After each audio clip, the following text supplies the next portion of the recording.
Today I'm going to tell you a story. So, one time when I was much younger and much more liberal and looking at the world through much bubblier glasses, I went for a very nice lunch date with a very handsome man. So, during lunch, he said, I want to have many children. I told him, yeah, me too. I want to have many children, but I don't want to carry them. I think I'm going to invest in a surrogate. Huh? You should have seen the look on his face. He said, what? If you try that, I'm going to go to that surrogate's house every evening and caress her tummy and talk to the baby. I was not invited for another lunch date by this very handsome man, but that forms the topic for today. Today, we're going to discuss assisted reproduction and surrogacy, which is quite a new thing, sometimes taboo in Africa. As you can see, I didn't get a second date. And to discuss this topic, we have an expert. I will let her introduce herself. Thank you very much. My name is Chantal Valerie Onyango. I'm a legal officer working for the Cradle the Children's Foundation. Thank you. Karibu sana. Thank you. Now, please explain to the viewer what is assisted reproduction. All right. Assisted reproduction can often involve technology. So it's sometimes referred to as assisted reproductive technologies, which essentially means that there is some form of manipulation that is done to either the embryos, which we commonly refer to as the eggs, and the sperm in order to create a baby. So fertilize a baby, usually outside of the human body, sometimes in the human body, but it's essentially some intervention to create a baby. Okay. Maybe we can explain to the viewer then what surrogacy means. Surrogacy is a type of assisted reproduction which occurs where you have a third individual essentially carrying a child for the person, for a different person, which usually referred to as the intended parent. So this person will carry the child, and usually because that person, the intended parent, is unable to carry the child for either medical reasons or for like your story, you just don't want to do it because it's a lot of hard work. It is hard work. I mean, 9 months of just feeling like you have malaria is no joke. Yeah. But just before we discuss the legal underpinnings of assisted reproduction in Kenya, maybe we can discuss the general attitudes in different parts of the world regarding assisted reproduction and surrogacy. All right. Well, in Africa, the attitude is usually way more reserved. Like you've said, it's a lot of people, and especially where you come from, are very religious communities. They feel that it's sort of interfering with God's nature and how He intended to do things. Especially, you're taking a sperm and an egg outside of the human body. Sometimes you can manipulate it to look how you want to. You can manipulate the gender and so on and so forth. So there's a lot of reservation in that. But there's also different, other communities. If you go to the Western nations, if you go to South Africa, they're very open to that sort of thing because it does assist people who cannot procreate naturally. Mm-hmm. So they're just very different attitudes across the world. Okay. I usually say whenever there's a new idea, there's always resistance. I'm sure the first restaurant in the world, people said, what? You can let somebody else cook for you? Yeah. You should be cooked for by your wife. Yeah. So every idea, when it comes into the world, it usually meets a lot of resistance because it requires people to change how they have been living. Mm-hmm. And that is just, I think, the normal trajectory. But also, every time I have been in social conversations about assisted reproduction and surrogacy in Kenya, the first question I'm asked is, what? This happens in Kenya? What should you say about that question? Yes, it does in fact happen in Kenya quite often. I know a lot of people who've gone through this procedure. What is not there is actually the law. Mm-hmm. But the centers and the clinics that do this, the banks that store eggs and sperm and gametes, they are very much in existence and very much operational. You can walk into any clinic right now, including Nairobi IVF Center, which I think is the biggest in Kenya, and get this procedure done. What is not there is just how to regulate that. So a lot of people don't know how to, get the legal documentation for this child to be registered as their child. So that's where we have the gap. But in as far as a procedure, it happens every day. Okay. Yeah. Now that you've explained that we don't have specific laws that regulate assisted reproduction and surrogacy in Kenya, while these activities go on, is there any form of regulation, even if it's contractual? What is the legal climate around it? Okay. So currently, a lot of people, especially when they're engaging third parties like surrogates, they will do a contract. Is that contract legally recognized in Kenya? So far, the jurisprudence in our courts is that it's not. A lot of the times you have that understanding, and even the surrogate is very much cooperative and wants to give up the child once the child is born. But the minute you want to register that child as your own, it becomes very difficult. So you'll go to a court and they will tell you, unfortunately, we don't recognize the system. You have to do an adoption process. So you'll be doing an adoption process for a child that is actually biologically yours. So to a lot of people, it doesn't make sense. But that's pretty much how the courts are going about it right now. Okay. So I'm aware that there's an assisted reproduction bill currently. Maybe we can go through the highlights of that bill before it becomes law. Well, the CREDO has really, really been involved in terms of amending the original draft.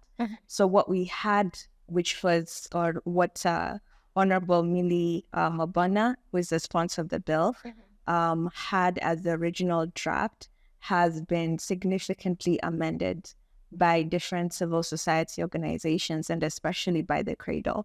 So the current draft that is in Parliament, we managed to introduce a lot of child protective provisions. For instance, just defining what the best interest of the child is, that in as far as all these different, surrogacy agreements and so on are going on, that the best interest of the child should always be considered. Another principle that we added was non-exploitation of parties. So we don't want the surrogate to be exploited. We don't want the intended parents to be exploited as well. And even donors. Donors are different parties. People who donate their sperm, people who donate their eggs. Can you make sure that they have counseling before they do this? And especially for egg donors, because the procedure is quite complicated. It's actually a surgical procedure as opposed to a sperm donation. So we've managed to add very many different provisions. Another provision that I'm particularly very proud of, that was an addition by the CREDO, is we changed the bill from being purely altruistic to a commercial surrogacy. Altruistic surrogacy refers to a situation where the surrogacy is purely non-commercialized. So the surrogate is not remunerated for their services. They're simply given perhaps money, for food, for maternity clothes, maybe to go to the gym, things that directly affect the pregnancy.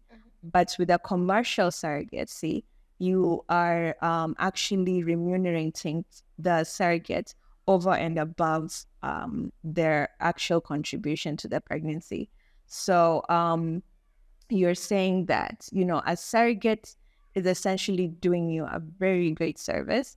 Otherwise, everyone who can do it would do it. But, carrying a child is a very difficult thing to do. So we are simply saying that these people should be remunerated. most of the times you'll find that the surrogates who offer their services are these mamambogas. They're mamanguas. They're sometimes a lot of them are actually just nannies who came to work and then their employers approach them, hey, can you do this for me? So you'll find that a lot of them are exploited and they're not being adequately compensated for that service. So we would want to see that they are compensated. Okay. Yeah. When the first bill came out, I'm one of the I'm one of the people that was very unhappy about the provision that surrogacy should be altruistic. Yeah. And my personal take was that by the time a person has decided to take a surrogate to carry their child, they have paid a doctor to fish their gametes. They have paid a fertility clinic. They have paid a lawyer to do a surrogacy agreement. And then the one person who will work for them every single day for 9 months, day and night, that person is not compensated. For me, that was extremely unfair. But also, as we were debating, some of the counter arguments to that issue were that surrogacy, especially in Kenya, is introduced to cure childlessness, which is not a rich man's problem. And they would say, if we go the compensation way, then we're going to have now the childless mamamboga not being able to have a child. But for me, I think you cannot say we cannot commercialize making of life because all the other processes around it are commercial.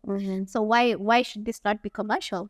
I think a surrogate should be able to walk into a court of law and enforce her commercial rights over a surrogacy agreement. But aside from that, and I like the comment that you said that pregnancy is a hard thing. It's 9 months. Some people have permanent diseases from one pregnancy. I actually know a lady who had a baby in her early 30s and her kidneys failed. Yeah. So and these are things that could happen to the surrogate. So currently, as the bill is, does it look at the post-pregnancy issues that the surrogate might develop? Well,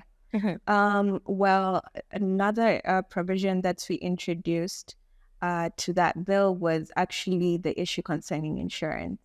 So we're saying that the surrogate should be insured from the time they are pregnant to 1 year after they have delivered the pregnancy. So it's about making sure that this surrogate doesn't have complications. And in the event that they do, then it is the intended parents to cater for their medical needs. For a year? Yes, a year after. What happens to complications that go beyond a year? Well, I'm not too sure. We'd have to consult perhaps a medical doctor if there can be other emerging medical issues that can present themselves after a year. But I think that the bill as the current draft actually gives room for the surrogate to probably seek court orders to have them compensated, or at least the insurance should be continue to be covered.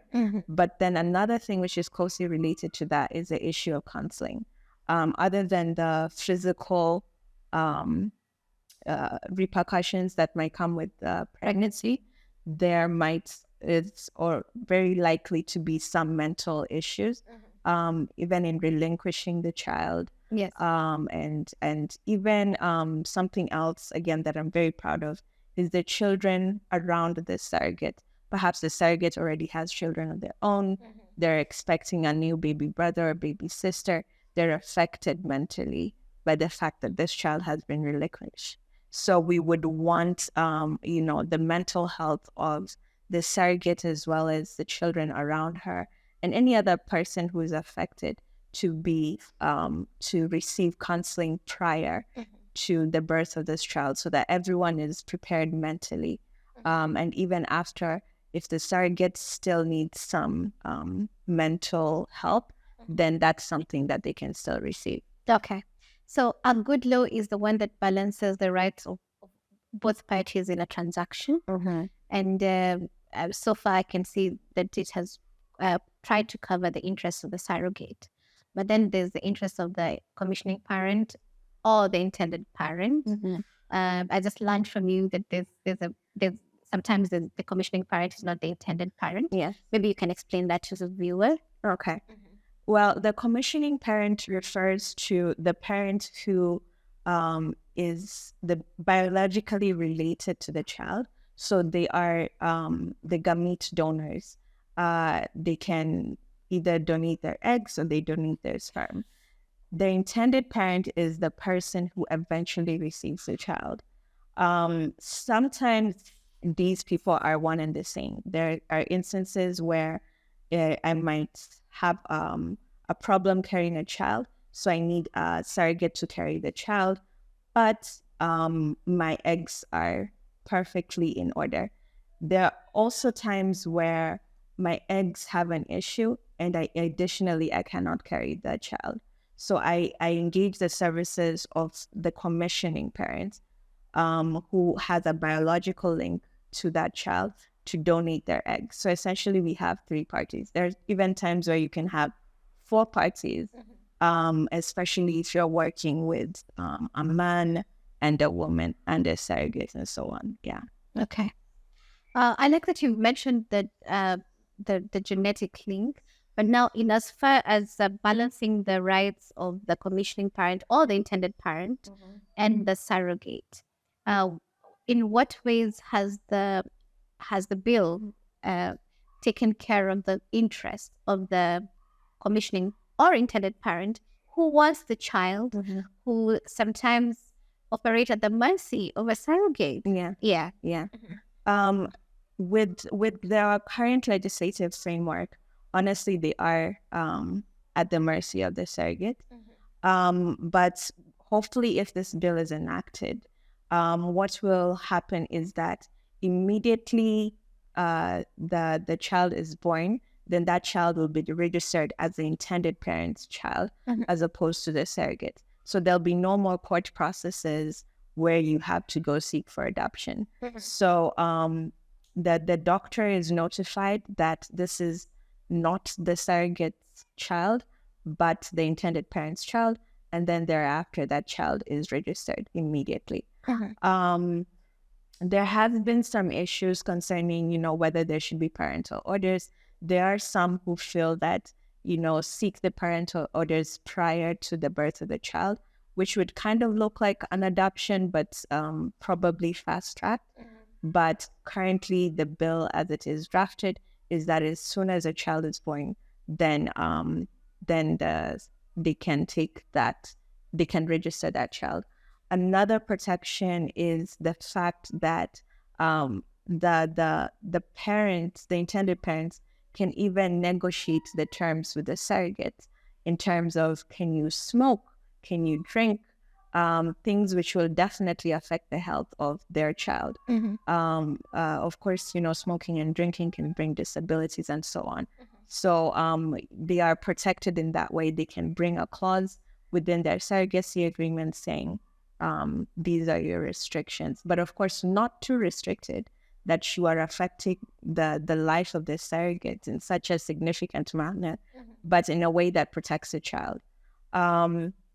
We've also just created, even the fact that the bill is in existence is actually protective of the intended parents, just because now this is something that is legally recognized. You're not working in a vacuum.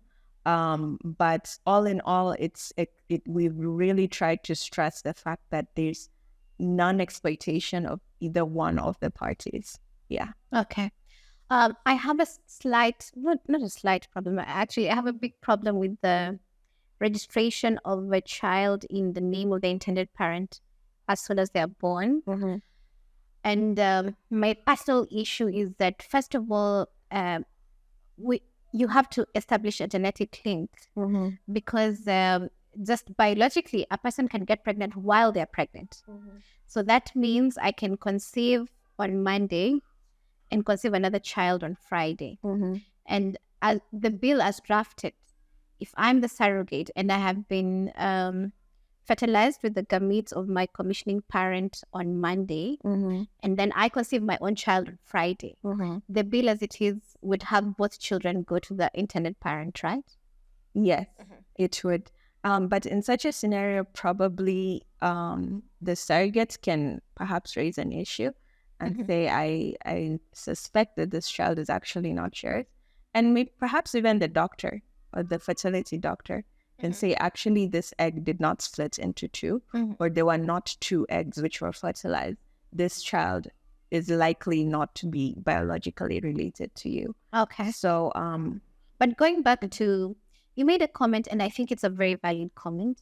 And that comment was, if a person is already doing well for themselves, and they're not carrying the child for their sister or their mother or person who's close to them, they're probably a person who is of a lower social status, right? So classically, and I would say even in Kenya, a person of a lower status would probably also be not very literate, right?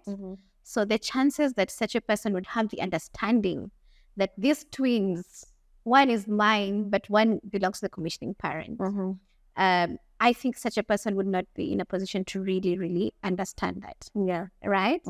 So, I know the bill still has chances for amendment. And for me, this is one of the amendments that I would push for. Okay. That there has to be compulsory DNA testing before a child's parental rights are moved from the woman that birthed the child to the parents that are going to take over the child.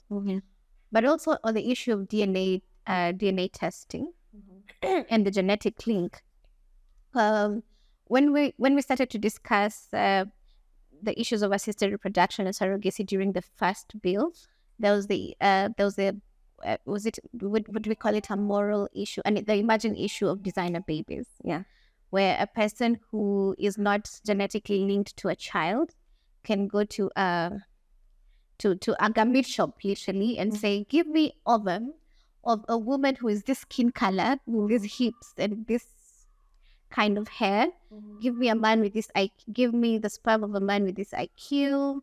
I want him to be that color and from this heritage, and then give me the baby. Yeah. And that across the world has been found to be very unethical. Yeah. So what in the bill protects the children? And you see, it's not in the best interest of a child to allow human beings to make designer babies, because what if the baby doesn't come out the way I wanted? It's not. It is in the best interest of the child that the child must be related to at least one of the commissioning parents. What do we have in that bill to ensure that we will not find ourselves in a situation where designer babies will be made in our country? Well, that's a very contentious issue because a lot of people see absolutely nothing wrong with it. In natural lives, honestly, when we are procreating, consciously or subconsciously, you are usually attracted to someone that you want to breed with. Exactly. Yes. Yeah. So you want your baby to look a particular way. It's my baby with my dreams, who I will love no matter what, even if they don't come.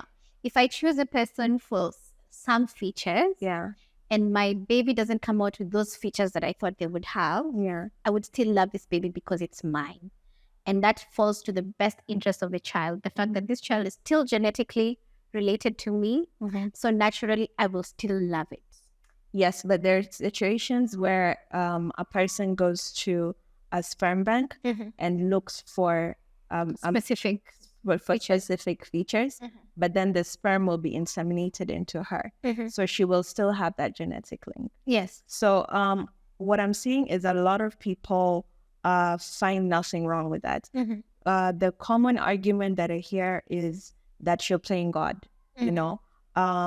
If at all this man, you're looking for a man with this IQ, this color, this height, a lot of people find that acceptable. What science is doing, or science has advanced to such an extent that they can actually take a man's sperm and look for that particular feature. So they can identify that this sperm will have will make a child with blue eyes. this one will make a child with blonde hair, this one will be this tall. And sometimes they can even manipulate that sperm such that this one has blonde hair and blue eyes, but we want it with brown hair and blue eyes. So they use another sperm to actually sort of manipulate the DNA such that it looks exactly how you want it to look. That's where a lot of people have a lot of issues. But when it comes to, I want my child's father to be a doctor and so on, that is not as contentious, but it's the manipulation of the gametes that causes the issue. Okay. Yeah. On this same argument on designer babies, from the analysis, if a person who is already genetically related to a child chooses those specific features, Yeah.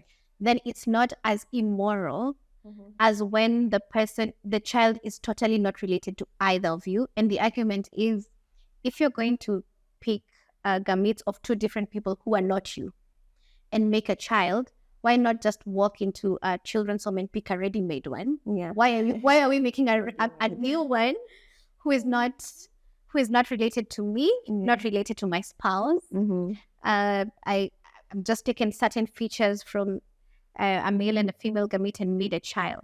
Because if I prefer my child to look a certain way and the child is related to me, it's very different from when the child is not related to me, not related to my spouse. Because that way, there's no genetic link of either of us to the child, and it exposes the child, because if anything happens, none of us has that link to the child. Maybe just your personal comment on that. I think you're making a valid point. It's an issue that the bill has tried to address. Actually, the bill has condemned designer babies. But is there a requirement for genetic link? No, there is not. Currently, there is not. And the reason for that is that a lot of people who seek assisted reproduction technologies, they sometimes have a problem with their own gametes. So sometimes their sperm has an issue. Sometimes their eggs have an issue. So that's why they are looking for someone else to donate to them. Sometimes they're even donating and then carrying. They look for a donor and then they carry. Sometimes they can't even carry. They both their sperm and their eggs and their womb also has an issue. So it is very difficult to limit people to just having a genetic link, because then you leave a whole host of people who also have fertility problems, which are presenting themselves in a different way. All right. Yeah. Okay. So now that this bill is likely to be amended before it's finally passed, maybe just as a last comment, what would we be looking at in an ideal law? Yeah. An ideal law in this area of assisted reproduction. An ideal law, again, my very personal opinion. It's very personal. Yeah. An ideal law doesn't discriminate against children based on sex. We are of the opinion that the Assisted Reproductive Technologies Bill should not, create a whole different. It should look as natural as possible. So, in real life, we cannot really have a lot of influence in terms of selecting the gender of the child or the sex of the child. So in that particular way, ART procedure should equally not be selective in the gender. And then bill law basically should try to mimic natural conception as much as possible. Again, looking at the interests of both parties and also considering the child as a party in itself. So that child, always their best interest should be taken care of. Non-exploitation of both parties. An ideal law should make this process affordable. Like you're saying, that the people who are likely to seek these services are the upper echelon of people. Currently, most people who seek these services have money to do it. It's a very, very expensive procedure which means that a lot of people, and the people who are facing a lot of discrimination from not being able to bear children, are the ones who are suffering. People in Runda or Karen or Kilalesha don't have a lot of stigma when they don't have a child. Yes. But if you live in the rural areas, you are so stigmatized to the point that, you perhaps even look to steal a baby or and such other things. So an ideal law should make this process affordable. I would even go to probably mandate the government to make at least one or two of these procedures free of charge. And then moving forward, perhaps they can pay for it. Yeah. But I think it's something that even our insurance schemes need to look at, because it is, in fact, it's a lot of these issues arise as a result of a disease. Perhaps you had cancer, something that is now making you unable to procreate. One highlight that I would just want to speak about before we close is the fact that children, sometimes, we are a child rights organization. The Cradle is a child rights organization. So children sometimes develop infertility issues before they're growing up. Okay. And that's something that usually is overlooked, because we just see maybe it's 30-year-olds going upwards who need these infertility procedures. Yeah.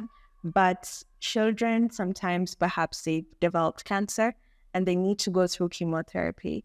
And then as they go through that, then their eggs, especially girls, their eggs are destroyed. With boys, the sperm keep on creating themselves, so you can't really destroy the sperm. But with the girls, you're born with all your ovum for your lifetime. Yeah, you'll never make any more. Yeah. So the cancer chemotherapy can destroy their eggs. So when they grow up, now they want to have children, they cannot do that. So one of the issues that we really spoke about in as far as this bill is the issue concerning storage. And there has been a whole lot of debate about freezing the eggs. How long should we freeze them? When does life begin? When can we actually end the life of the sperm and the eggs which have been stored, or the embryos which have been stored? But for children, we're actually saying they should be stored for a longer period of time. I've seen the bill sets a time limit of 10 years. Yes. It says 10 years for adults, but we actually managed to convince the health committee to extend for children to be 20 years. Okay. And that's because, a child, by the time maybe their child gets cancer at 10, they need to store their eggs. Yeah. By the time they are maybe 20, maybe they're not ready, they want to wait until they're 30. So that it's now possible, according to the bill, that the child's gametes can be stored for a much longer period. Okay. Yeah. Okay. All right. Those are very new concepts. We'll probably have a second and third episode on this issue. But I'm sure the viewers will probably want to contact you with the questions. How can they reach you? You can reach us at info@thecradle.ke. Those are our email addresses. Yes. All right. And if you have any questions for us, you can reach out to us at info@smlawafrica.com. That's info@smlawafrica.com. You can also write to us through our old Gmail address, that is saralawglobal@gmail.com. And before we close our broadcast, we would like to say thank you to the Cradle Foundation for facilitating the shooting of this series, and to Mushiri Frames, who are our videography crew, who are responsible for all these wonderful videos that we are always doing. Take care of yourselves and your families. Bye-bye.